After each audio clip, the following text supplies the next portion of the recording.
The letter arrived on a Tuesday, which Ruby Talmadge would later decide was the cruelest day of the week for a woman's heart to be broken. She was standing in the middle of Edwin Brenner's kitchen when she read it, and the words on that single folded page hit her like a fist to the sternum. She had not been given time to prepare. She had not been given any warning at all. The letter was addressed to Edwin, written in a woman's careful cursive from somewhere back east, and Ruby had opened it only because Edwin had asked her to sort the mail while he rode out to check the northern fence line. He had trusted her with that small task, the way a man trusts someone who is simply useful to him, not someone who matters in the way that counts. The letter read, "Dearest Edwin, I have reconsidered your offer. I will arrive on the 14th. Please have accommodations ready. I am quite looking forward to becoming your wife. Regards, Miss Constance Alderley." Ruby read it 3 times. Then she set it very carefully on the kitchen table, smoothed the crease with 2 fingers, and walked out the back door into the blinding Texas afternoon. She did not cry. Crying was for women who had believed in something strongly enough to mourn its loss, and Ruby Talmadge had made herself a solemn promise 4 years ago on a different porch in a different town that she would never again believe strongly enough in her own worth to be surprised when a man chose someone else. Because they always chose someone else. That was the secret she carried like a stone behind her ribs. She was the woman men consulted when they wanted advice on cattle breeds or crop rotations, or which neighbor could be trusted. She was the woman men came to when they needed a good meal prepared or a difficult decision broken down into logical parts. She was sensible, capable, and apparently utterly invisible as a woman worth choosing. She had been 17 the first time it happened, back in Abilene, when Thomas Briggs had spent an entire summer following her around like a shadow, asking her thoughts on everything from the price of grain to what he should say to her father about his future plans. She had been foolish enough to think that meant something. Then in September, he married Clara Whitfield, who was soft and pretty and never offered an opinion about anything unless someone asked her to name a flower. At 21, it had happened again in a cattle town called Dustbrook, with a man named Harlan Percy who had spent 8 months relying on Ruby's sharp mind to save his struggling farm. She had told him how to rotate his fields, which creditors to pay first, how to approach the bank for restructured terms. He had called her invaluable. He had married a widow from New Orleans 3 weeks after the farm turned profitable. And now she was 27, and she was standing behind Edwin Brenner's house in the shade of a mesquite tree, staring out at the flat brown horizon of the Texas Hill Country in the year 1882, understanding with cold and absolute clarity that she had made the same mistake a 3rd time.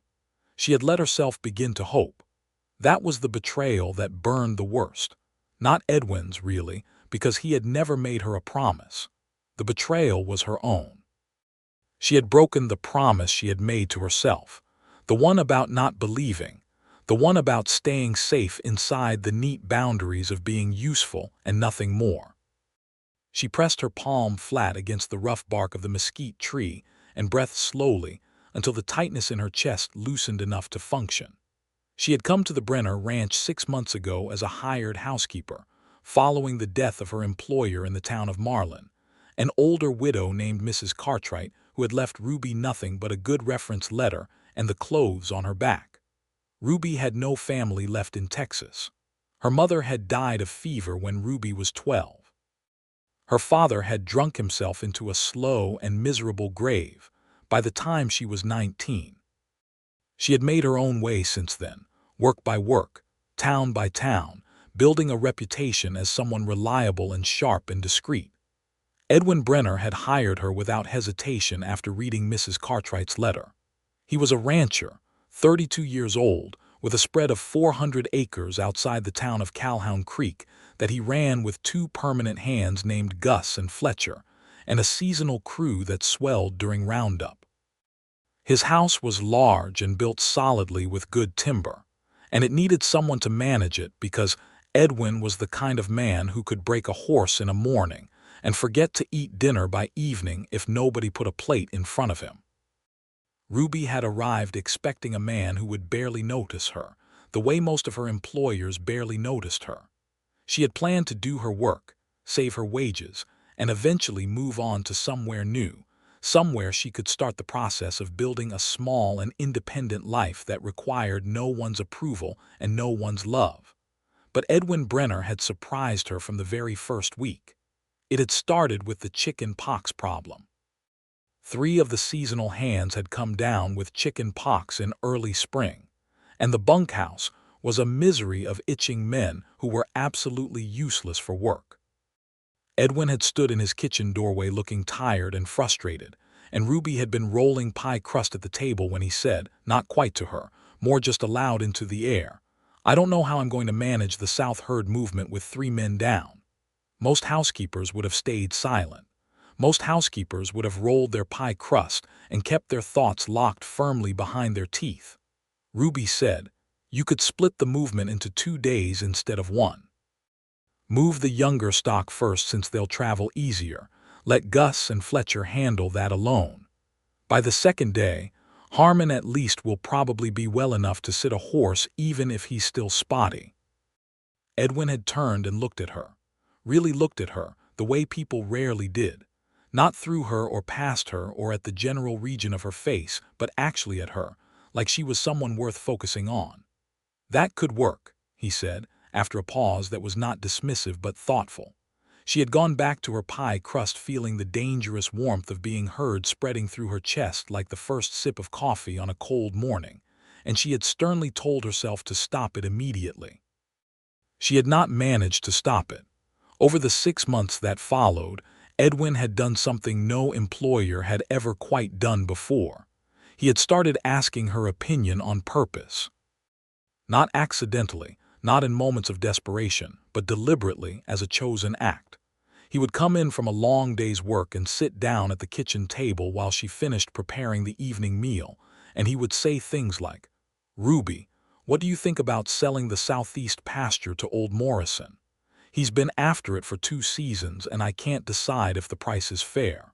Or he would say, "I'm thinking about adding a 2nd well on the north end of the property. Does that seem sensible to you, or am I spending money I don't need to spend?" He listened to her answers with his full attention. He did not nod vaguely and look past her shoulder. He did not answer before she finished speaking. He sat with his elbows on the table and his dark eyes steady on her face, and he listened like what she said was worth listening to. Ruby had spent 4 years being very careful not to feel things she had no right to feel, and she had failed in the span of 6 months because Edwin Brenner had made the catastrophic mistake of treating her like she mattered. And now there was a letter on his kitchen table from a woman named Constance Alderley, who was arriving on the 14th to become his wife. Ruby walked back into the house, because she was not the kind of woman who stood under mesquite trees feeling sorry for herself when there were practical matters to attend to. She picked up the letter, carried it to Edwin's desk in the small room off the main hallway that he used as an office, and set it in the center of the desk where he would see it the moment he sat down. Then she went back to the kitchen and started on the evening meal, because the hired hands would need feeding and her grief was not their problem. Edwin came back in at sundown, moving with the loose-limbed tiredness of a man who had spent 10 hours in a saddle. Ruby heard him come through the front door, heard the heavy thud of his boots being pulled off, heard him cross to his office. She heard the particular quality of silence that follows when a man sits down to read something that changes the nature of his evening. She put the cornbread in the oven and did not look up when he appeared in the kitchen doorway. "You read the letter," he said. "It was not an accusation." "I did. You asked me to sort the mail. I put it on your desk." "Ruby." "Dinner will be ready in 20 minutes. I made beef stew and cornbread." "Ruby, look at me." She turned then, because refusing to look at him would have communicated things she had no right to communicate. She kept her expression composed, the way she had learned to keep it through 27 years of being overlooked and moved past and set aside. Edwin Brenner was a tall man with dark hair that needed cutting, and a jaw that always carried at least 2 days of stubble no matter how recently he had shaved. He had the kind of face that was too angular to be classically handsome, but was deeply interesting. The kind of face that looked like it had been through weather and come out wiser for it. He was looking at her now with an expression she could not read, which was unusual because, in 6 months, she had become fairly good at reading Edwin Brenner. "I should have told you about Constance," he said. "You don't owe me explanations about your personal arrangements," Ruby said, turning back to stir the stew. "I wrote to her back in the fall, before you came. I was thinking about the ranch and the future, and I thought." He stopped. She heard him move into the kitchen, heard the chair scrape as he sat down at the table. "I thought it was the practical thing to do. Write to a marriage broker and see what came of it." "That is the practical thing to do," Ruby said, and her voice was admirably steady. "There's no shame in planning ahead." She never wrote back. I assumed she had chosen someone else or changed her mind. "I stopped thinking about it." Ruby said nothing. "Ruby, the stew needs another few minutes," she said. "Can you let Gus and Fletcher know dinner will be ready shortly?" There was a pause, and then she heard Edwin stand and heard him leave the kitchen, and she allowed herself exactly 5 seconds of closing her eyes and feeling the full weight of what she had to carry before she opened them again and focused on the stew. The next several days were among the hardest Ruby had lived through, and she had lived through some genuinely difficult days.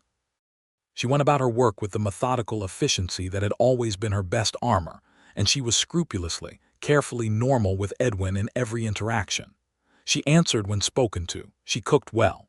She kept the house running smoothly. What she did not do was offer any opinions when he came and sat at the table. When he opened a conversation about fence repairs or cattle prices or what seed to plant in the lower field, she gave brief, neutral answers and changed the subject. She had to. Every time he asked her something and looked at her with that focused attention, she felt the dangerous warmth start up again in her chest, and she knew she had to starve it before it consumed her. Edwin noticed. Of course he noticed. He was not a man who missed things when he was paying attention, and he had apparently been paying a great deal of attention to Ruby without her fully realizing it. On the 4th day after the letter arrived, he came home in the middle of the afternoon, which was unusual. He came directly to the kitchen, where Ruby was mending one of the curtains that had torn in a recent wind, and sat down across from her at the table. "Something's wrong," he said. "Nothing is wrong," Ruby said without looking up from the mending. "You've been different since the letter. I've been exactly the same. You haven't told me a single thing I didn't already know in 4 days," he said. "You used to tell me all sorts of things I didn't know. I've come to depend on that." The stitch she was making went slightly crooked. She smoothed it with her thumb and took a careful breath. "Mr. Brenner, I am your housekeeper. My job is to keep the house and prepare the meals and manage the domestic accounts. It is not my job to give you advice on your ranch operations." "I never thought of it as your job," he said. "I thought of it as you." Ruby put the curtain down in her lap and looked at him, because there was something in his voice that she did not know how to not respond to. He was leaning forward slightly with his forearms on the table, and he looked tired in a way that went past physical exhaustion, the kind of tired that comes from thinking hard about something you cannot resolve. "The 14th is in 10 days, she said. "Miss Alderley will need the guest bedroom prepared. I'll need to know what your plans are for her arrival so I can make appropriate arrangements." Edwin looked at her for a long moment. "I haven't decided what my plans are yet. I beg your pardon." "I haven't decided," he said again quietly, "what I'm going to do." Ruby stared at him. "She's coming to marry you. She wrote that she was coming. She didn't ask if that was still what I wanted." The curtain slipped from Ruby's lap to the floor. She picked it up very slowly and set it on the table. "Mr. Brenner, you should be very careful what you say to me right now." "Why?" "Because I am not in a position where I can afford to be misled," she said, and the words came out more honest than she intended, stripped of the protective coating she usually applied to everything. Edwin was very still. The afternoon light came through the kitchen window and lay across the table between them in a long yellow stripe. Outside, she could hear Fletcher working on something near the barn, the rhythmic sound of a hammer on wood. "Ruby," Edwin said, "tell me something I don't know." It was the phrase he had used 100 times in the past months, his shorthand for wanting her to share what she was actually thinking instead of what was polite and safe. She had always answered it before. She sat there now in the silence, feeling the pull of honesty and the terror of it in equal measure. "I know what it is to be useful and overlooked," she said finally, and her voice was very quiet. "I know what it is to be the woman a man talks to when he needs to think clearly, and then marry someone else when he is done thinking. I have been that woman twice before, Mr. Brenner.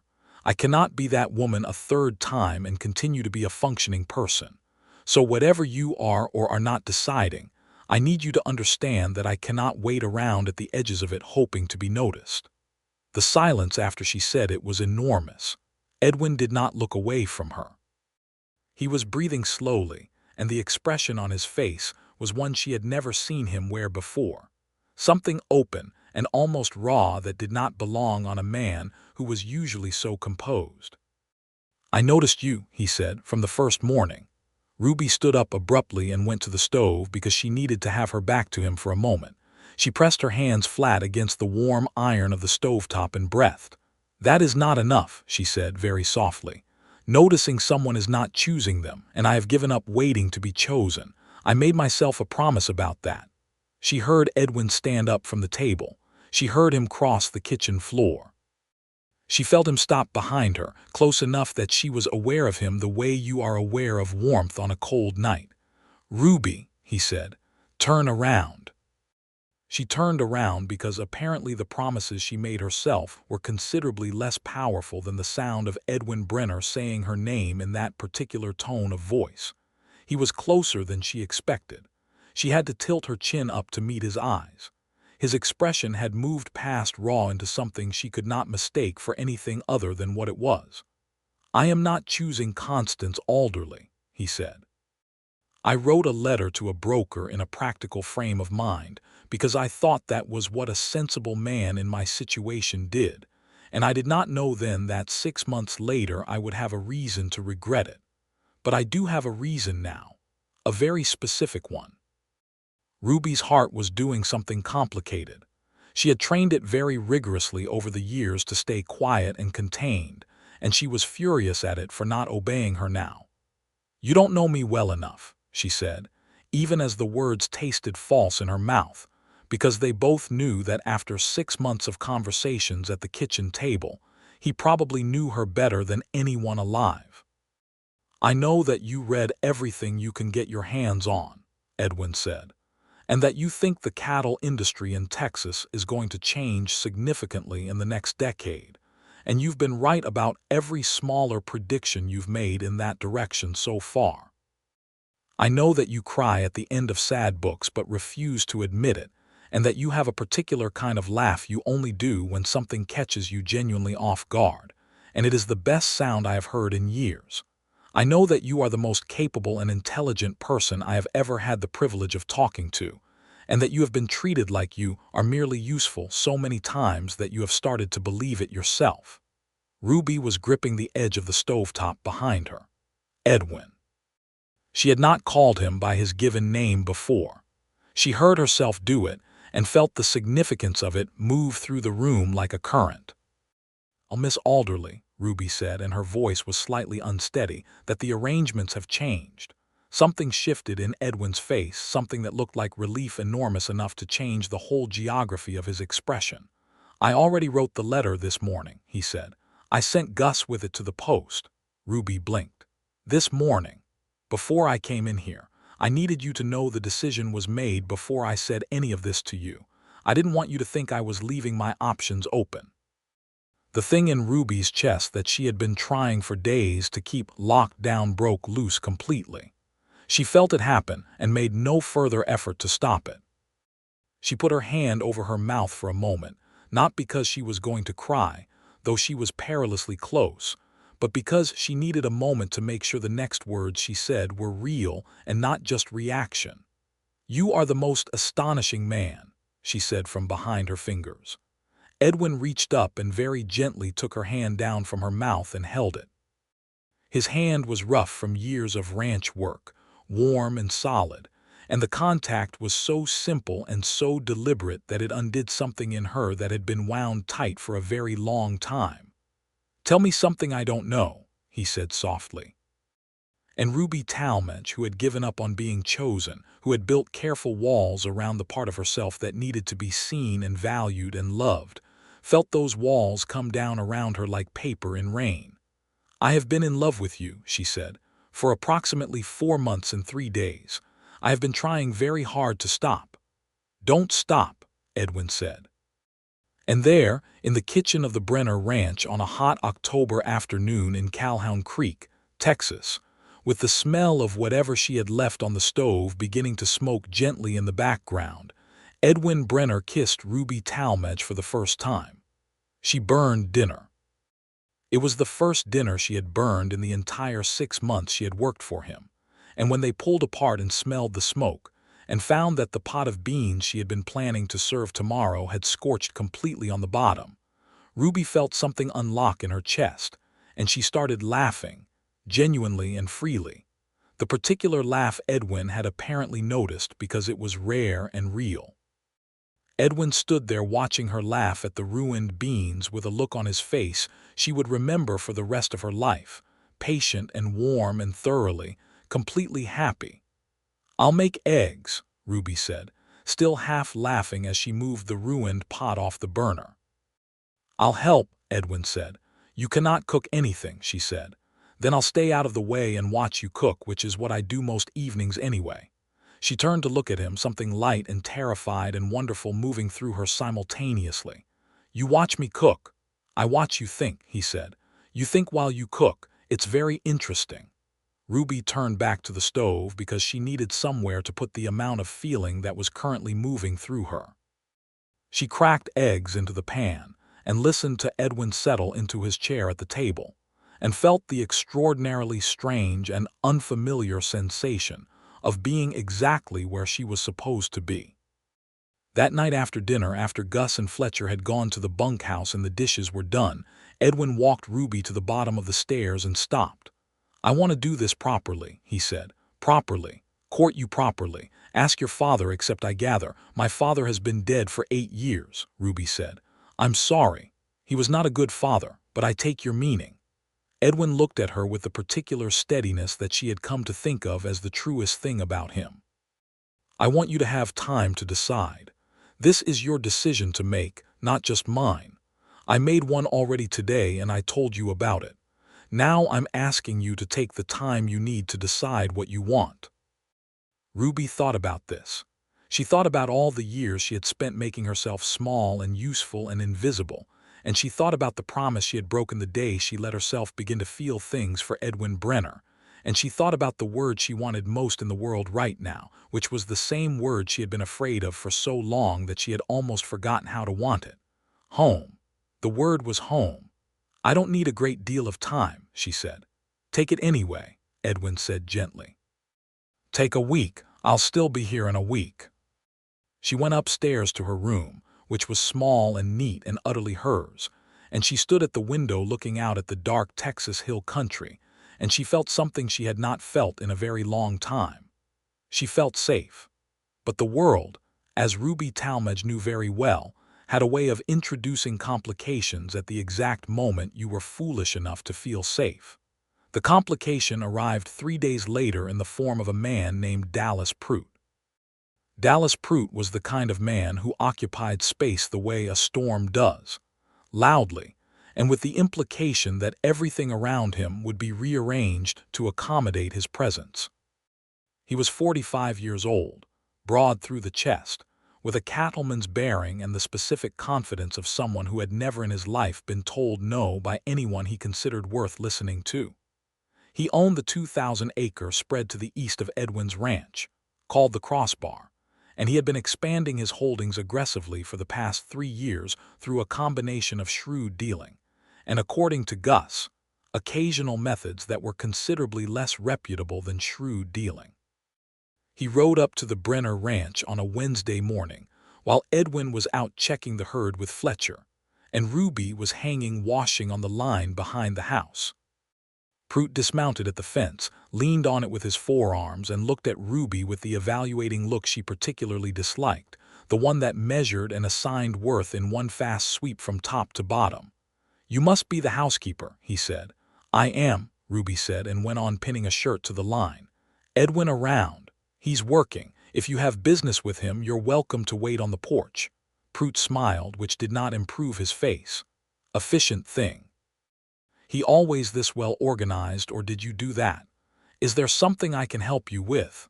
"Just being neighborly," Prut said, making no move toward the porch. "I've been meaning to come by. I heard Brenner's got some financial trouble brewing." Ruby did not react visibly to this. She pinned another shirt. "I wouldn't know about that. His note at the Calhoun Creek Bank comes due in the spring, $12,000. That's a heavy sum for a 400-acre operation in this market." Ruby kept her face neutral, but her mind was moving rapidly. She had not known about any bank note. Edwin had not mentioned it in their conversations about the ranch finances. But then Edwin had a particular kind of pride that she had noticed would sometimes cause him to understate difficulties. She had not pressed him on it because she had been carefully maintaining the fiction that she was only the housekeeper and it was not her place. That fiction, she now recognized, had been a luxury she could no longer afford. "As I said, you're welcome to wait on the porch," Ruby told Prut pleasantly. "I'll let Mr. Brenner know you called when he returns." Prut looked at her for a moment with something shrewd and cold shifting behind his smile. "You know, a woman with your obvious good sense might want to think about her own situation. Hired work on a ranch with money trouble isn't the most secure arrangement." "Good morning, Mr. Prut," Ruby said, and picked up her washing basket and walked toward the house. She heard him laugh, low and unpleasant, and then heard his horse move off. Ruby set the basket down inside the back door and stood in the kitchen trying to organize what she felt, which was a complicated mixture of alarm, anger, and a very cold clarity. Then she went to Edwin's desk and found the small locked box where he kept his important papers. She did not open it, because that was not hers to open. But she noted where it was and what it looked like, and she went back to the kitchen and made coffee and thought very hard. Edwin came back at midday, and Ruby met him at the door, which was unusual enough that he stopped and looked at her carefully. "Dallas Prut was here this morning," she said. "Come inside." Edwin came inside. He sat down at the table. Ruby poured him a cup of coffee and sat across from him and told him exactly what Prut had said, including the part about the bank note. Edwin was quiet for a moment after she finished. He wrapped both hands around the coffee cup and looked at the table. "I should have told you about the note." "Yes," Ruby said simply. "It seemed like a private matter." "Edwin, look at me." He looked up.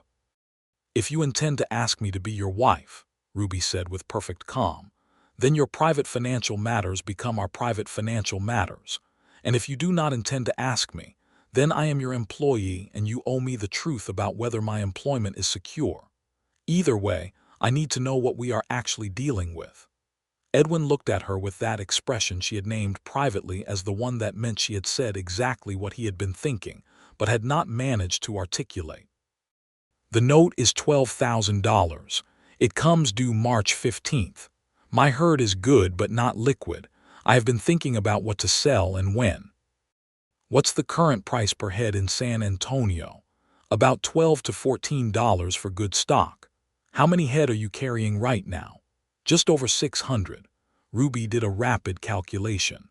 "You could cover the note by selling roughly 900 head, but you'd have to sell more at lower prices to actually have enough given the cut the drovers take and the transport costs. If you sell 250 of your better stock in November while prices are still reasonable, and you lease the southeast pasture to Morrison instead of selling it outright, the lease income over the winter would help significantly. Then in February, depending on how prices hold, you'd be in a much better position to cover the remainder." Edwin was watching her with an expression that was somewhere between struck and deeply moved. "You calculated that in about 40 seconds, he said. I have always been good with numbers, Ruby said. It is one of the things that makes me useful. The word came out with a slight edge she hadn't intended, and Edwin heard it immediately. His expression changed. Ruby, you are not useful to me. You are essential to me. There is a difference. She held that for a moment and then set it carefully aside to feel fully later when she had privacy. The more pressing issue is Dallas Prout. What does he want with your land? Edwin leaned back in his chair. He's been buying up parcels on the east side of the county. My land sits between his north section and his east section. If he had my 400 acres, he could connect them into one continuous spread of nearly 3,000 acres. And he wants to force you to sell by letting you struggle with the note. That would be my guess. Does the bank know about his interest in your property? What do you mean?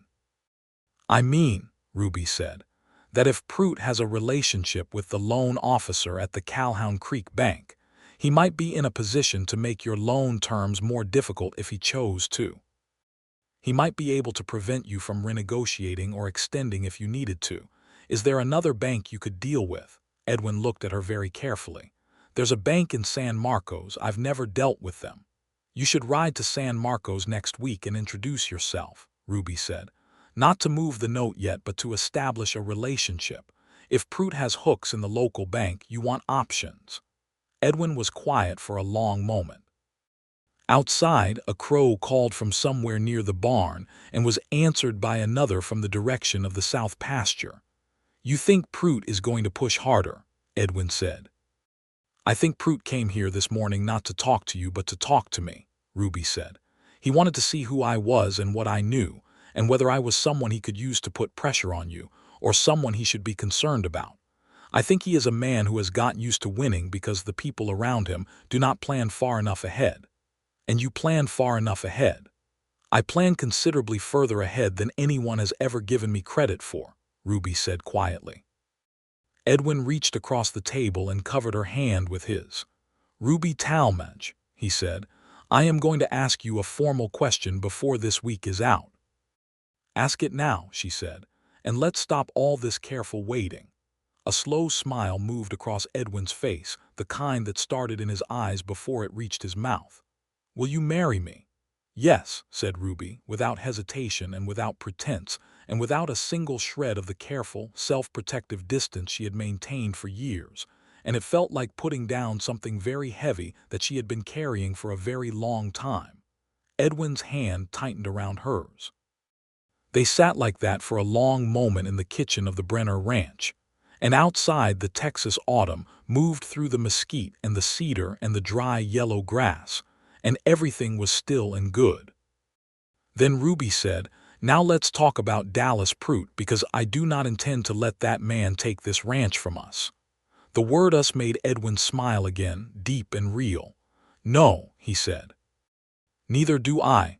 Over the next 2 weeks, Ruby and Edwin worked together on the problem of the Brenner ranch's finances, with the same focused intensity they brought to every other conversation, except that now there was nothing held back, no careful boundary between employer and employee, no protective distance.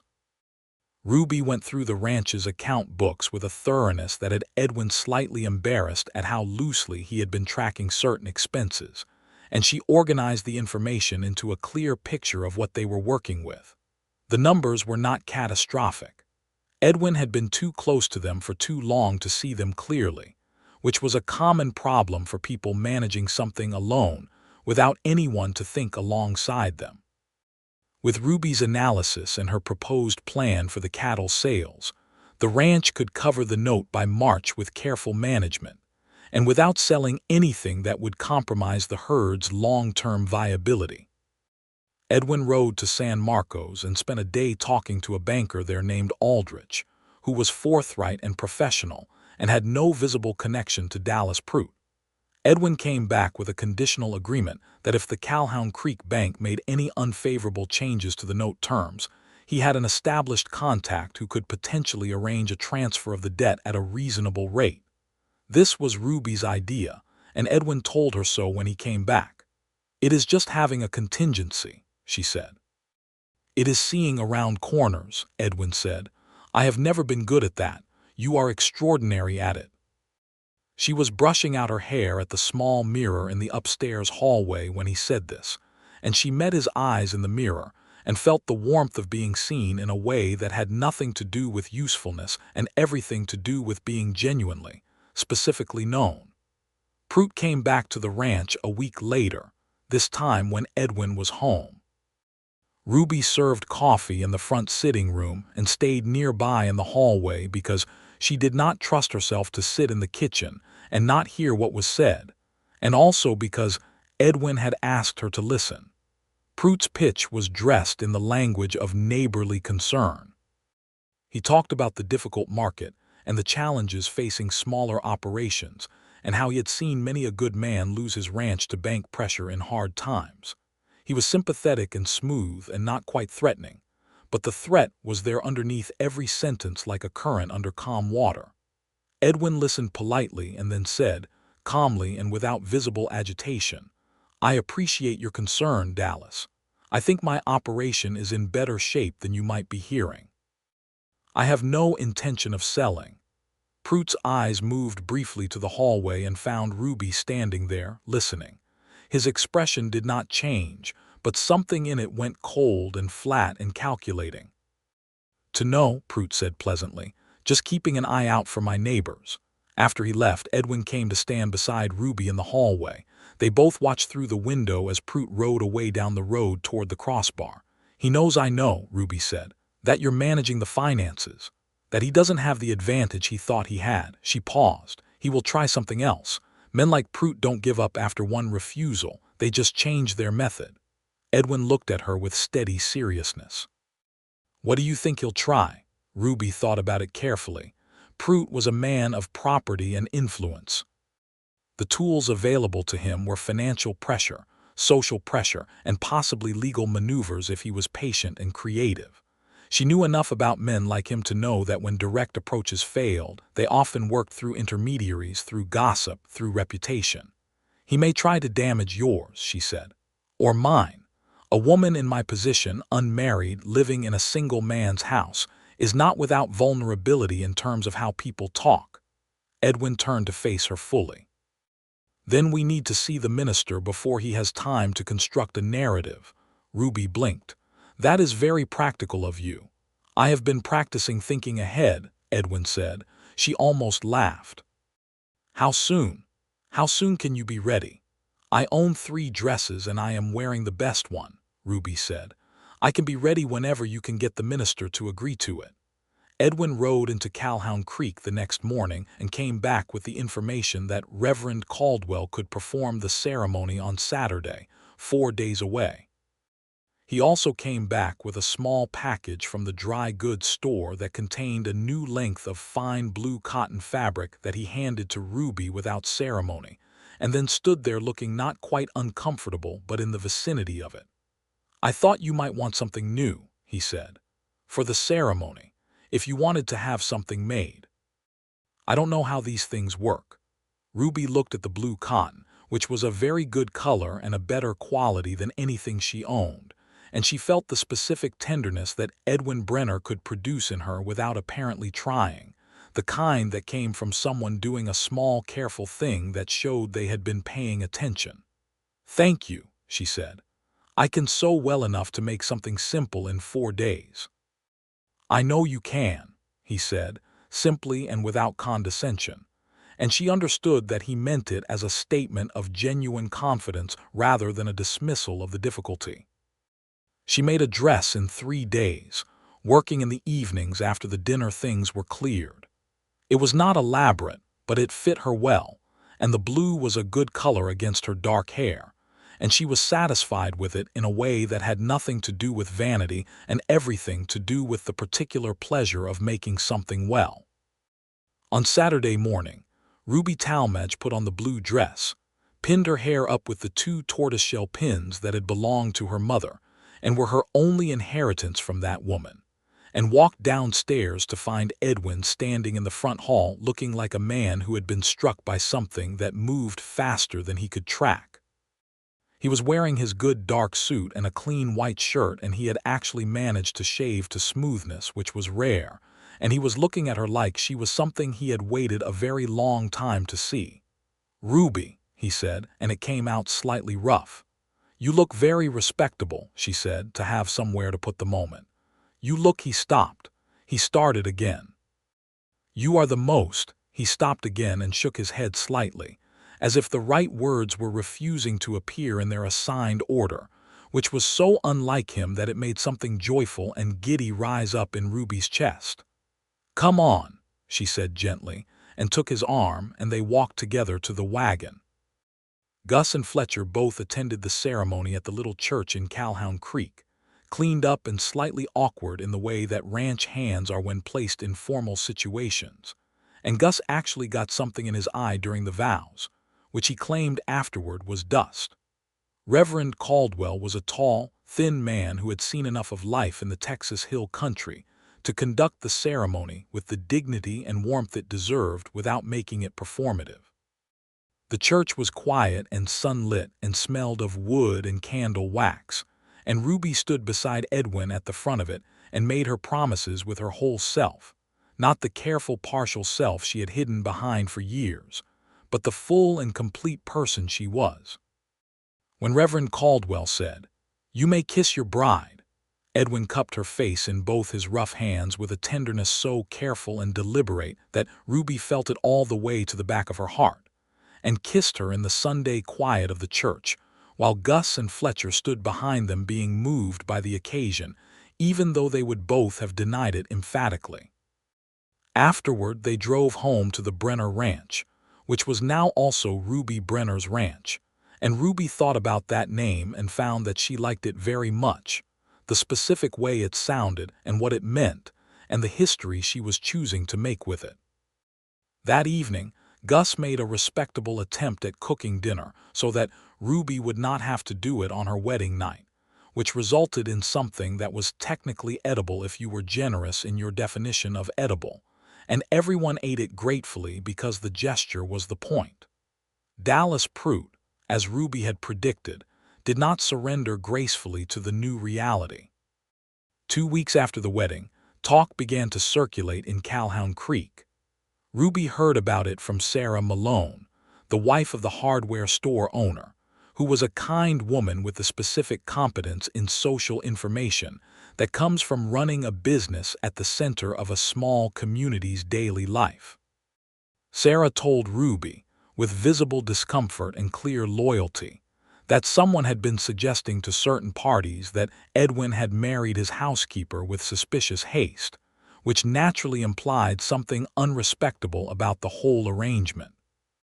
Ruby thanked Sarah for telling her, bought the lamp oil she had come to town for, and drove home without visible distress, though the familiar cold stone had settled under her ribs again, the one she recognized from all the years of not being quite respectable enough, not quite the right kind of woman, not quite worth choosing, except that she had been chosen.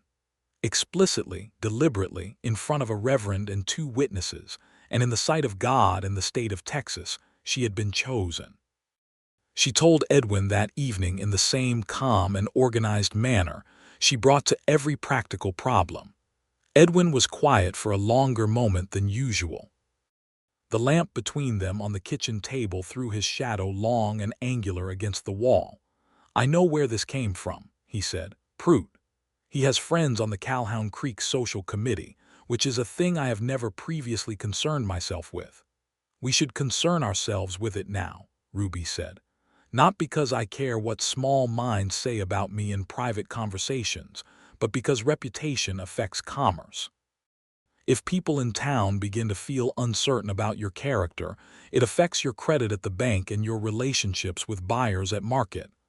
"That is exactly what he's counting on," Edwin said. "Yes, so we need to think about this carefully." She paused. "You need to be seen in town regularly, conducting your business with confidence and normalcy, and I need to establish a presence there that is independent and obviously competent. People need to see what I actually am rather than whatever version of me Prout's story creates in their imagination." Edwin looked at her thoughtfully. "Mrs. Abbott is the president of the Ladies' Aid Society. She is a woman of considerable local influence, and she is not, as far as I know, anyone's creature. What does the Ladies' Aid Society do? They support the church and the school, and they organized the town's response to the drought relief effort 2 years ago. Mrs. Abbott is practical and formidable. Ruby turned this information over. Arrange for me to meet her. How? Invite her to dinner, Ruby said. You've known her since you were a child. Tell her you'd like her to meet your wife properly. Women like Mrs. Abbott respect the direct approach. Edwin smiled slowly. You know, for someone who spent years being invisible, you think about social strategy very clearly. I was invisible, Ruby said. That does not mean I was not watching. Mrs. Abbott came to dinner the following Thursday, and Ruby made the best meal she had produced in recent memory, because she understood that this was not really about food, and also that food was never not important.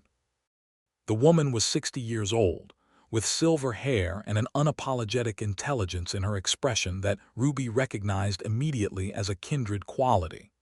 Over dinner, Mrs. Abbott watched Ruby with careful attention and asked her direct questions and received direct answers, which she seemed to appreciate enormously. By the time they reached the apple pie, something in the older woman's posture had relaxed into genuine warmth. I heard some talk in town, Mrs. Abbott said, with the directness of someone who did not see the point in pretending, about the speed of the marriage and so forth. I imagine you did, Ruby said pleasantly. Dallas Pruitt attended the social committee meeting last week and made some comments. Mrs. Abbott paused. I dislike Dallas Pruitt considerably. Edwin refilled her coffee cup. I know the feeling. He wants your land, Mrs. Abbott said to Edwin. Half the county knows it. He has been less subtle about it than he imagines. She looked at Ruby. You have been managing the ranch finances, I hear. I have been helping my husband organize them more efficiently, Ruby said. That is the kind of thing people in Calhoun Creek have been needing to hear, Mrs. Abbott said. A capable woman who runs a good house and keeps a sharp head about practical matters is an asset to a community. I will tell you plainly that the Ladies' Aid Society could use that kind of assistance if you were interested. We are trying to establish a small library at the schoolhouse, and the administrative aspects have been somewhat beyond our current capacity. Ruby felt the particular kind of gladness that comes from being offered something real to do. I would be glad to help with that, she said. Mrs. Abbott stayed until 9 o'clock, which was a significant endorsement in a community where people noticed such things. After she left, Edwin came back to the kitchen where Ruby was washing the dishes and stood behind her and put his hands on her shoulders in the way he had recently begun to do, the simple weight of it a communication that required no words. She is going to talk about you in ways that are accurate and complimentary, Edwin said. I know, that was the point. Ruby paused, but I also genuinely liked her, and the library project is worth doing. You are not doing it strategically. I am doing it because it is genuinely worth doing and also because it will help, Ruby said. Both things can be true simultaneously. Edwin turned her gently around and looked at her with the expression she had come to think of as the deepest one in his considerable repertoire, the one that was entirely focused and entirely warm, and made her feel like she was the most visible person in any room he was standing in. I love you, he said. He had said it twice before, both times with the deliberateness of someone who had chosen the words carefully and meant them at their full weight. Ruby felt it each time like something new, like the first time she had ever been told it by someone who actually understood what they were saying. I love you too, she said. Now let me finish the dishes. He laughed, which was a sound she intended to spend the rest of her life collecting. The winter of 1882 moved through the Texas Hill Country with a moderate severity that was enough to make the mornings bitter, but not enough to damage the herd beyond manageable. Ruby's plan for the cattle sales worked largely as she had predicted. Edwin sold 230 head in November at fair prices, handled the transactions himself at market in San Antonio, while Ruby held the ranch in order with Gus and Fletcher, and came back with enough capital to make a significant payment against the note. The remaining amount was manageable through careful budgeting, and the income from the lease agreement with Morrison on the southeast pasture, which Ruby had negotiated herself when Edwin was at market. Morrison had attempted to start at a lower figure than Ruby thought reasonable, and she had let him talk himself through several positions while she listened attentively and said very little. And when he finished, she had named a number that was 15% higher than what he had opened with and explained with calm precision why it was the correct number. Morrison had agreed because she had been right and he knew it. Edwin came home from San Antonio to find the lease signed and a very good deal concluded, and he had stood in the kitchen doorway reading it with an expression that she could only describe as radiant. December came with cold mornings and long evenings, and Ruby discovered that winter evenings on a ranch with Edwin Brenner were among the most pleasant experiences available in the world. He read, which she had not expected, working his way through a small but thoughtful collection of books that lined 2 shelves in his office. She read alongside him, or they talked, the long, unhurried conversations that had drawn her to him in the first place, except that now there was no restraint in either of them, no careful distance, no subject that felt off-limits. They talked about the ranch and its future. They talked about her years of moving from town to town, which Edwin listened to with a quiet anger on her behalf that he expressed simply by being very still and very attentive. They talked about his childhood on this same land with parents who had both died of influenza when he was 26, leaving him the ranch and the note and the daily responsibility of something that mattered enormously to him. They talked about what they wanted the next 10 years to look like, the way couples do when they are new and everything is possible, except that neither of them was particularly young in the reckless sense, and so they talked about it with a specific seriousness that was its own kind of romance. In January, Ruby realized she was pregnant. She sat with this information quietly for 3 days before she told Edwin, not because she was afraid of his reaction, but because she wanted to know exactly how she felt about it herself before she brought it into their shared world. She was 27 years old. The ranch was financially stable. She was married to a man she loved and who loved her in the specific and attentive way that she had spent years believing she was not quite good enough to deserve. She felt, when she held the fact of it, a deep and certain happiness that had nothing reckless about it. She told him on a Friday evening after dinner, with Gus and Fletcher out at the bunkhouse and the kitchen quiet and warm. She simply said, "Edwin, we are going to have a child." Edwin went very still the way he did when he was processing something significant. Then he looked at her, and the expression on his face was one she had never seen before, even on a man who had a considerable repertoire of meaningful expressions. It was something vast and simple and wholly unguarded, and she was not entirely sure what to call it except that it involved all of his face in a way that made him look younger and at the same time more himself.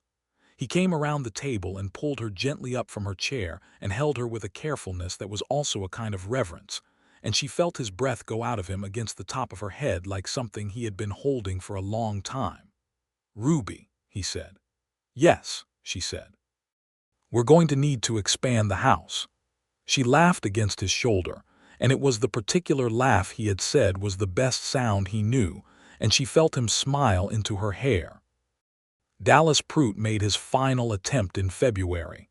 Ruby gave him credit for being persistent, even as she found his timing personally offensive. He did not come himself this time. He sent his man of business, a thin and precise person named Coulter, with a formal written offer to purchase the Brenner ranch at a price that was 15% below its market value, dressed in language that implied Edwin would be doing himself a considerable favor by accepting before his financial difficulties became any more acute. Edwin read the letter at the kitchen table with Ruby sitting across from him, and when he finished he set it down and looked at her. "What do you think?" he said. "I think he has seriously underestimated both of us," Ruby said. "I agree." Edwin paused. "I want to write a reply." "What kind of reply?" "The kind that makes it clear I am not in financial difficulty and have no intention of selling, and that furthermore I have documented and reported to the county assessor the specific pattern of acquisition pressure he has been applying to small landholders in this county, which I believe meets the legal definition of coercive business practices, and that I have shared this documentation with a lawyer in San Marcos who is quite interested in the matter. Ruby stared at him. Edwin looked back at her with perfect composure. I went to San Marcos last month. I spoke to Aldrich at the bank and to a lawyer named Harwick while I was there. I told him the whole story. He said there was a legitimate case depending on the evidence. I have been gathering it. I spoke to 3 other small landholders who have had similar experiences with Prout. 2 of them were willing to sign statements. Ruby felt something move through her that was equal parts astonishment and profound love. "You did that," she said, "without telling me." "I wanted to be sure it was real before I brought it to you," Edwin said. "You have enough to manage already." "Edwin Brenner," Ruby said, "I am managing just fine and I would have wanted to know." "Yes," he said, with the slight directness that meant he was acknowledging fault without being excessive about it. "I should have told you. I'm still learning to think of things as ours instead of mine." She felt the fairness of this and softened accordingly. "What does the lawyer think?" "He thinks a formal letter to Prout, CC'd to his own lawyer, making clear that we are aware of the pattern and have documented it and are in contact with counsel, will be enough to make the acquisition pressure stop. He does not think Prout will want the scrutiny of an actual legal proceeding. Because Prout wins by staying invisible," Ruby said. "Once people are looking directly at him, he loses his advantage." "Exactly." They wrote the letter together, Ruby and Edwin sitting across from each other at the kitchen table with paper and ink between them, arguing pleasantly about the precise tone of 2 different sentences, and landing on language that was firm without being aggressive, clearly informed without being combative. Ruby suggested the specific phrase that described the documented pattern of behavior, and Edwin suggested the wording of the closing that made clear they considered the matter concluded unless Prout forced otherwise. They sent the letter with Coulter the next morning. Dallas Prout never approached the Brenner ranch again. He continued acquiring land in the county, because a man like Prout was not capable of genuine reform, but he moved his attention to less organized targets, and the Brenner ranch sat outside his reach for the rest of his active years in the county. March arrived, and Edwin paid the bank note in full, the final payment drawn from the combination of cattle income and the lease, exactly as Ruby had calculated it 4 months earlier. The bank officer, a cautious man named Tennyson, expressed surprised admiration at the organized financial documentation Edwin brought with him, which was Ruby's organization. "Your wife is quite remarkable," Tennyson said to Edwin, in that slightly puzzled tone that men sometimes use when they encounter competence in an unexpected place. "I know," Edwin said. He told Ruby about this exchange when he came home, not with any self-congratulation but with a very slight smile that suggested he had enjoyed the moment. Ruby thought about how different it was, being in a world where someone spoke of her competence not as an anomaly but as a matter of obvious pride. Spring came to the Texas Hill Country in its particular glorious rush, the bluebonnets spreading across the pastures in waves of purple-blue that always struck Ruby as almost impossible, too much color for this dry country, an extravagance it could not sustainably maintain, and yet did every year faithfully and completely. The cedar trees filled with birds. The air in the morning smelled like wildflowers and warm earth. Ruby's body was rounding now, visibly and undeniably, and she moved through her days with the specific practical attention of a woman who refused to make more of it than it was, and also could not entirely prevent herself from feeling that it was extraordinary. She had not expected this. She had spent years expecting very little, and life kept expanding past the edges of her expectations. Edwin watched her with a quiet, ongoing attentiveness that she had learned was simply how he loved, through attention, through the specific noticing of the person he was with. He asked her how she felt every morning without being anxious or hovering, just the simple, direct question of someone who wanted to know. He took over the heavier physical tasks without making a production of it. He came home in the evenings earlier than he used to, which Gus noted with a comment about the boss going soft that was delivered with sufficient fondness to be clearly a compliment. Ruby joined the Ladies' Aid Society and spent several productive weeks in the spring organizing the library project with a thoroughness that delighted Mrs. Abbott and slightly overwhelmed the other members until they adjusted to Ruby's pace. She cataloged the books that had been donated, created a simple borrowing system, arranged the space in the back of the schoolhouse with practical elegance, and wrote a short piece for the county newspaper about the project that brought in 3 additional donations of books and a small cash contribution from a merchant in town who had not previously shown any interest in literary matters. She was in the schoolhouse one afternoon in late April, reorganizing the catalog with Mrs. Abbott's assistance, when the older woman looked at her over the top of a large donated copy of a historical atlas and said, "You are not what people expected when Edwin Brenner married his housekeeper." "What did people expect?" Ruby said. "Something considerably less forceful," Mrs. Abbott said, with evident satisfaction. Ruby smiled and went on with the catalog. She thought about what she might have said to that a year ago, how she would have folded herself smaller to make the compliment less challenging, how she would have deflected or minimized. She thought about the woman who had stood under the mesquite tree behind this ranch and felt the letter's revelation like a blow to the chest, and told herself that this was just how it always went, that she was not someone who got chosen. She had been wrong about that in the end, not because she had changed herself, not because she had finally become the kind of soft and agreeable woman she had tried to be when she was 17 and Thomas Briggs was courting Clara Whitfield. She had not changed at all. She was still exactly who she had always been, sharp and organized and direct, and deeply feeling beneath the surface of her practicality. She had just finally found someone who wanted that woman specifically. Edwin had asked her opinion. He had asked it first before he loved her, before she knew whether he saw her at all. He had asked her opinion and listened to the answer with his full attention. That small act, repeated over months, had broken through every wall she had built, because it was not flattery and it was not strategy. It was just the specific respect one person offers another when they genuinely believe that person is worth listening to. And she had been worth listening to all along. She had always known that. She had just stopped believing anyone else would. On the 15th of June, 1883, Ruby delivered a son. It was a long night and an honest pain, and Edwin stayed close the entire time, which was not common practice among ranching men in the Texas Hill Country.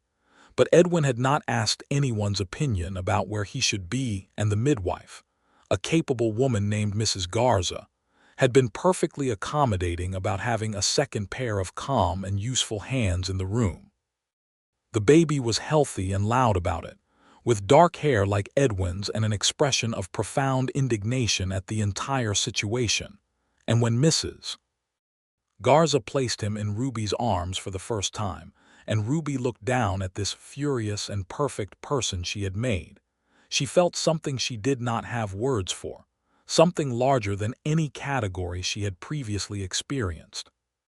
Edwin sat on the edge of the bed beside her and looked at his son with an expression that matched her own wordlessness, and she leaned her head against his shoulder and thought, with a clarity that was pure and simple, that she had not known, even as recently as 2 years ago, that a life could open this wide. "He needs a name," Edwin said. "What do you think?" Ruby said, and felt Edwin smile against the top of her head at the echo of his own phrase. "I was thinking," Edwin said, "William, for no specific reason, it just sounds like him." Ruby looked at the baby, who had settled from indignation into a focused and frowning contemplation of his new surroundings. "William Brenner," she said. "Yes, that is entirely him." William James Brenner was accordingly named, and he grew from a focused and opinionated infant into a focused and opinionated toddler in the way that children do when they inherit their parents' characteristic qualities in concentrated form. The ranch grew alongside him. Edwin's decision to follow Ruby's financial planning in those early months had given the operation a stability it had lacked before, and with that foundation secured, he began to expand thoughtfully, adding a small additional parcel to the south of the original property that became available when an elderly rancher retired to live with his daughter in Austin. The additional land came with a good water source that improved the south pasture's capacity significantly.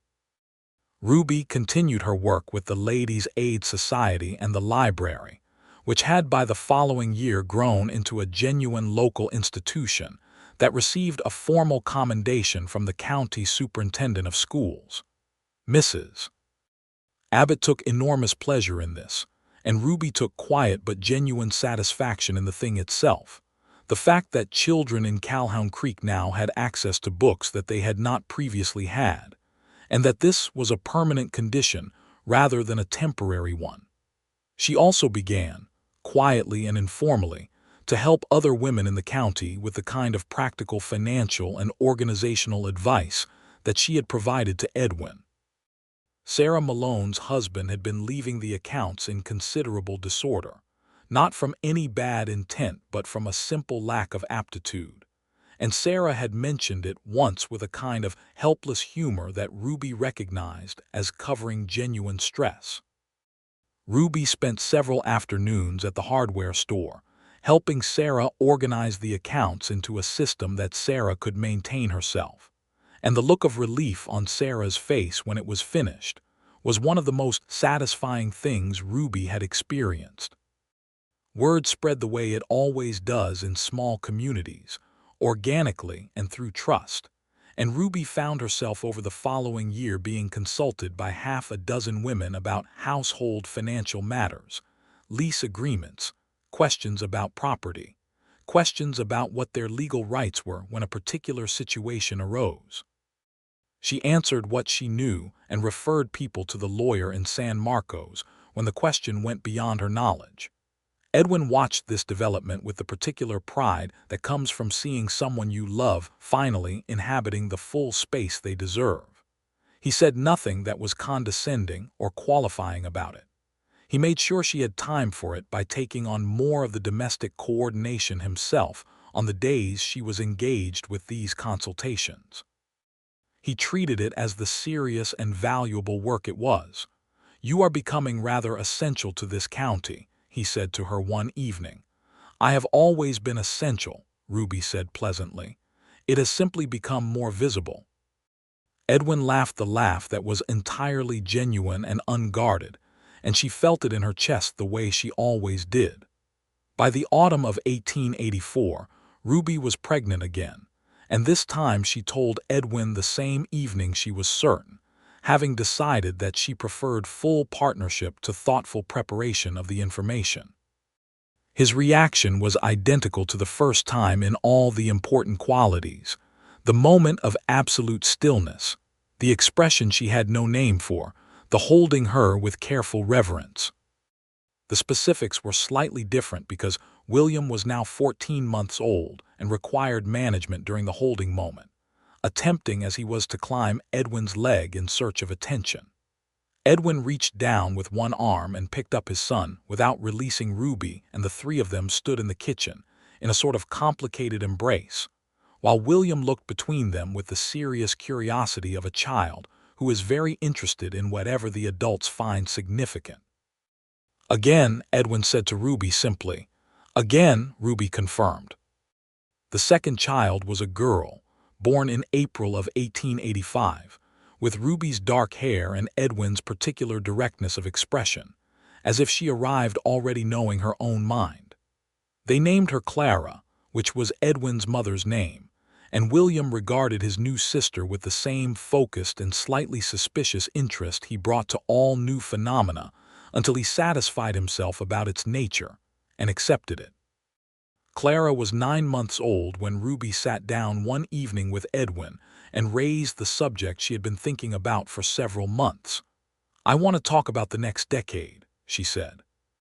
Edwin poured his coffee and settled into his chair with the ease of a man who had learned to find these conversations among the best things available in his life. "Tell me what you're thinking." "The cattle industry is going to change," Ruby said. "You know this. The open range is being closed by fencing and settlement. The drives are getting less viable as the railroads push further into Texas, and the price pressure from northern markets is going to increase. I've been reading about what ranchers in other parts of the country are doing to adapt. What are they doing? Some are diversifying into sheep, which I think is not the right direction for this land. Some are improving their herds by investing in better breeding stock, which means a smaller herd of higher value animals rather than a larger herd of average ones. There's a rancher in Gonzales County who has been importing Hereford bulls from England for the past 4 years, and his price per head is 30% above the county average." Edwin was quiet, thinking. Outside, the evening insects were beginning their conversation, the specific sound of a Texas summer night that Ruby had come to love the way you love things that are reliable. "The capital investment would be significant," Edwin said. "It would. But we have the capital position now to consider it carefully, and if we plan the transition over 3 to 4 years rather than trying to do it all at once, the risk is manageable." She paused. "I've also been thinking about the water situation. The region has had 2 dry years in the last 6, and the predictions are that conditions will continue variable. I want to talk to the engineer in San Antonio about a proper well system for the north and west sections before we need it rather than after." Edwin looked at her across the table with the expression that was still, after 3 years of marriage, the one she loved best, focused and warm and wholly present.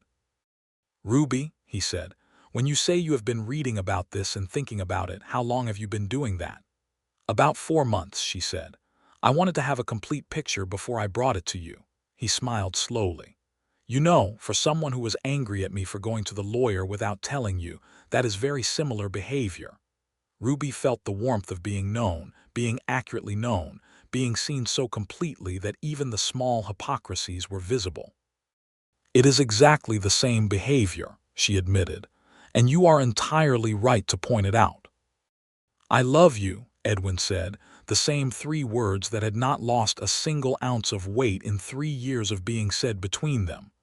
"I love you," she said back, equally direct, equally full. "Tell me more about the Herefords," Edwin said. And they talked until the lamp burned low and the Texas night moved on toward morning. Planning the next decade of a life, they were building together with the same care and mutual respect that they brought to every conversation, every decision, every day that added itself to the collection of days they were making into a history. William learned to walk with the determined focus he brought to everything and was running by the time he was a year old. And by the time he was 3, he was following Edwin around the ranch with a seriousness of purpose that made Gus laugh regularly and threatened to give Edwin a permanent shoulder to carry a small person on. Clara took her first steps on a Tuesday morning while Ruby was organizing the kitchen accounts, and Edwin was 3 hours away at market, and Ruby experienced the simultaneous fierce joy and genuine pang of parenthood, the way important moments happen without warning and without the full complement of people you wish were present. She told Edwin about it the moment he came through the door, before he had even put down his hat, and the look on his face was everything she would have wanted. In the spring of 1886, the Hereford breeding program began. Edwin traveled to Gonzales County and came back with 2 registered bulls that cost more than Ruby had initially calculated, and slightly less than she had been prepared to argue him down to, which she considered a reasonable outcome.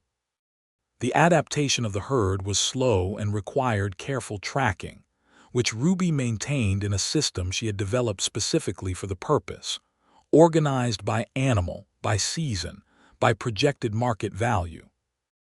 Gus, who had been with the ranch for 7 years by this point, told Fletcher that Mrs. Brenner was the sharpest head in Calhoun Creek, regardless of gender, which was as close to a radical statement as Gus ever made, and Fletcher agreed without qualification.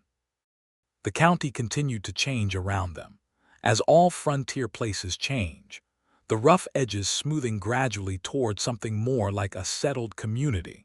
More churches and more schools and more roads and more women who were establishing the kinds of social and institutional structures that made a place livable over the long term. Ruby was part of this, more visibly every year, the kind of woman who shows up on organizational committees and accomplishes specific things, and is thanked for it by name in the county newspaper.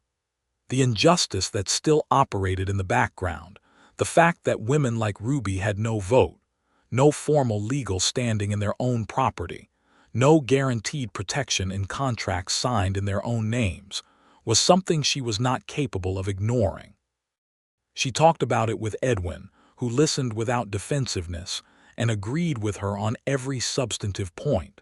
She talked about it with Mrs. Abbott and with Sarah Malone and with 3 other women in the county who were equally clear-eyed about it. She could not fix it in 1886 in Calhoun Creek, Texas. But she could model something. She could be a woman who was treated by her husband as a full partner in a visible and daily way, whose opinions were sought and respected publicly, who occupied her own space in the community with confidence and competence. And she understood that this modeling mattered even when the larger structures remained unchanged. Edwin made this easy in the specific way that good men make things easy, not by making grand gestures about it, but by simply treating her with consistent respect as a matter of daily practice, as if it had never occurred to him that there was another way to treat someone he loved. By 1887, Ruby was 32 years old, and the Brenner Ranch was the most efficiently managed 460 acres in the county, with a herd that was beginning to show the improvement of 4 years of careful breeding selection, and a financial position that was entirely stable. William was 4 and relentlessly interested in everything. Clara was 2 and already alarmingly opinionated. Ruby sat on the front porch one September evening, while Edwin was putting the children to bed, which was a negotiation that required significant patience and firm authority, and she watched the sunset move through the Texas hill country in its particular sequence of colors, orange fading to rose fading to a blue that went very deep before the stars arrived. She thought about the woman she had been at 27, standing under the mesquite tree with the letter in her hand, and the cold stone of familiar disappointment settling into her chest. She thought about the promises she had made herself about not believing, about staying safe, about never again waiting to be chosen. She had broken every one of those promises, and the breaking of them had been the best thing she had ever done. She heard the screen door behind her and heard Edwin come out and sit in the chair beside her, the particular creak of it that she knew without looking. "Are they asleep?" she asked. "Clara is under protest," Edwin said. "William is genuinely interested in sleeping tonight, which is a new development I am choosing not to question." Ruby smiled at the darkening horizon. "Come and sit with me." "I am sitting with you." "I mean this," she said, and moved her chair slightly toward his and reached for his hand, and he took it and held it in the warm and certain way he had always held it. They sat in the evening air and watched the stars come out one at a time over the Texas hill country, the way they did every clear night, dependable and vast and indifferent to anything except continuing to exist, which was a quality Ruby had come to find deeply reassuring. "Edwin," she said. "Ruby," he said. "I am very glad you asked me," she said. He did not need her to specify. He understood her meaning the way he always understood her meaning, completely and without the need for full sentences. "So am I," he said. They sat on the porch until the night was full, and the cricket song was woven through everything, and the children were sleeping with the absolute depth of small people who have spent themselves completely in the business of the day. And then they went inside to the house that was theirs, built on land that was theirs, shaped by the specific and irreplaceable combination of who they were together.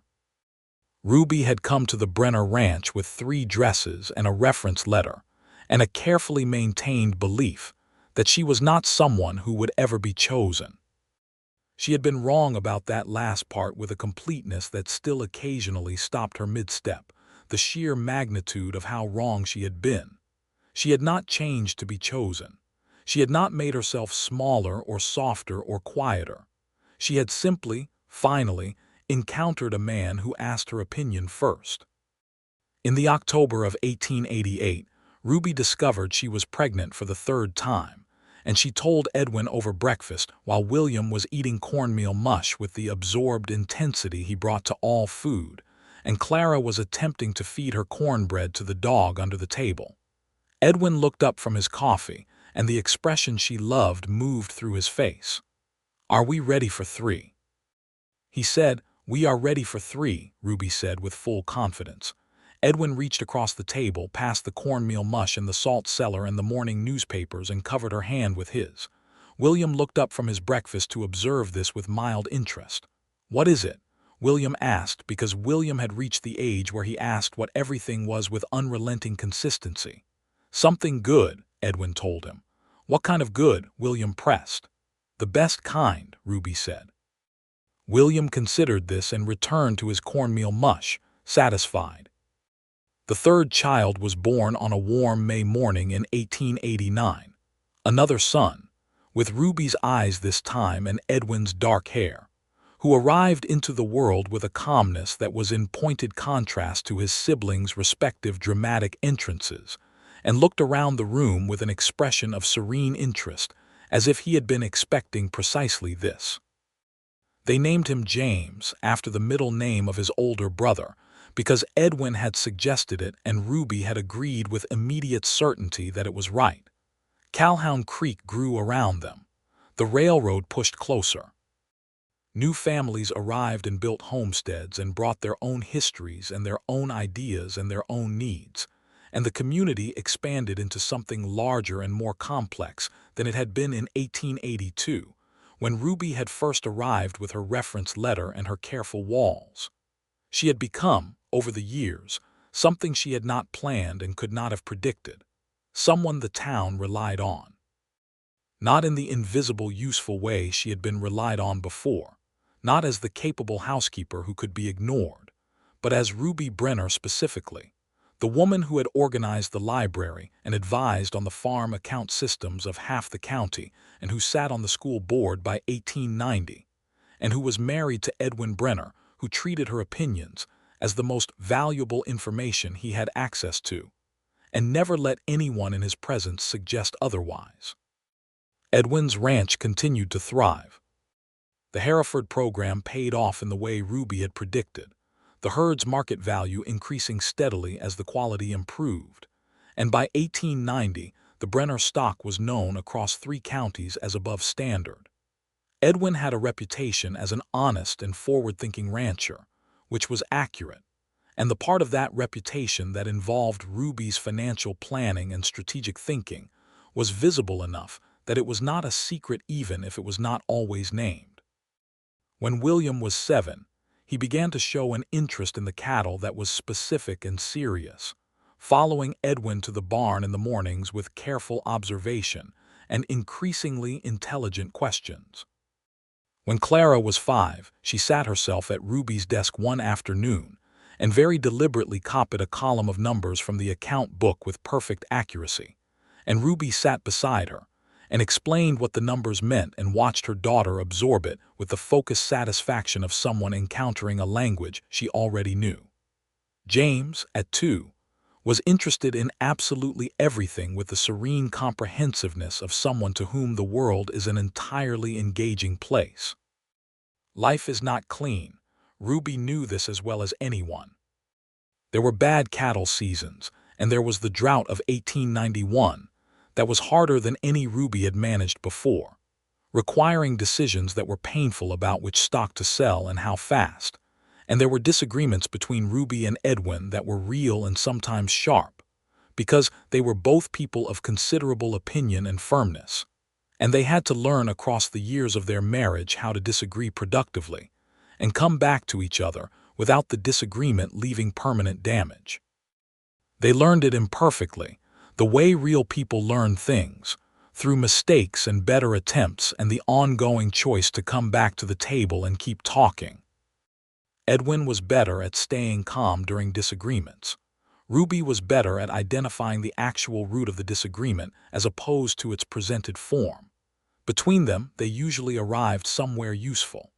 The drought broke in 1892 with rains that came in April like a relief that was also an extravagance, and the hill country turned green in a way it only does after genuine drought, with a specific exuberance that suggested it too had been waiting.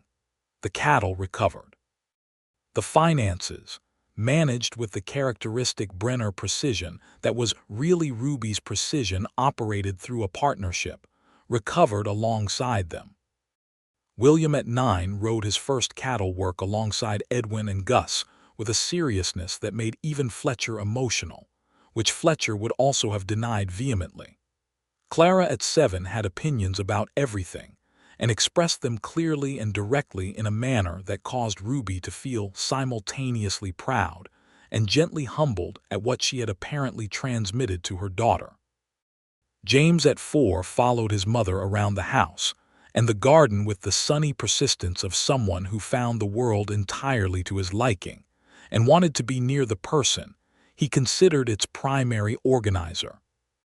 On a Thursday evening in late September of 1892, after the children were in bed and the dinner things were cleared, and the September evening was moving cool and soft through the kitchen windows, Edwin sat down across from Ruby at the kitchen table with 2 cups of coffee and slid one across to her.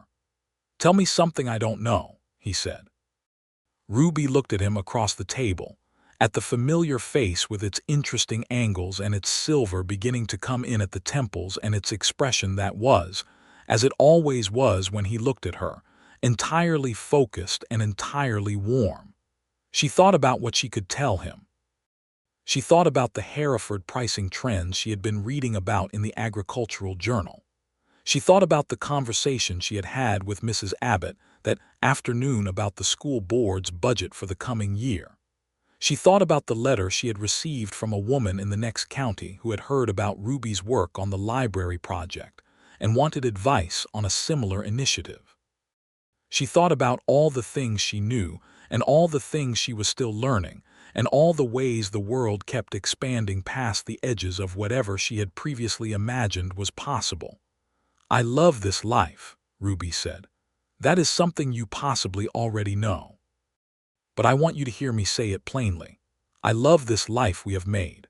I love this house and this land and these children, and I love you, Edwin. I love you specifically and completely.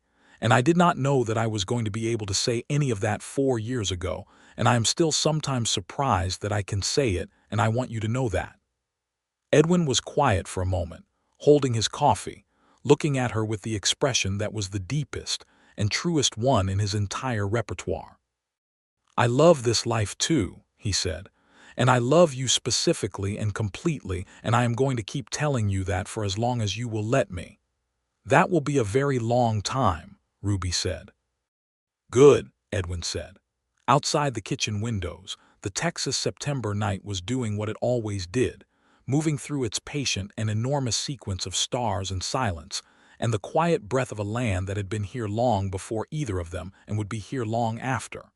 The Brenner ranch sat in the middle of it, solid and well-tended and lit from within with the specific warmth of a house where the people inside it choose each other every day. Ruby had given up on being chosen. She had built walls around that particular hunger and told herself she was better off without it, that the wanting was the dangerous part, and if she simply stopped wanting she would be safe. She had been wrong. The wanting had not gone away, she had only stopped admitting it.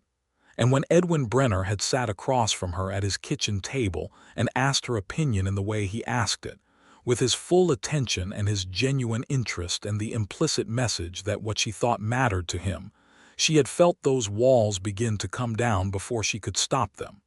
She had been chosen. Not in the way she had feared, not as a useful convenience or a practical arrangement, but as herself, specifically and completely, the full, opinionated, organized, relentlessly thinking woman she had always been. Edwin had wanted that woman. He had asked for her opinion first, and then he had asked for her heart, and she had given both without reservation, and the life they had made from that exchange was more than she had believed she deserved on the day she stood under the mesquite tree with the letter in her hand.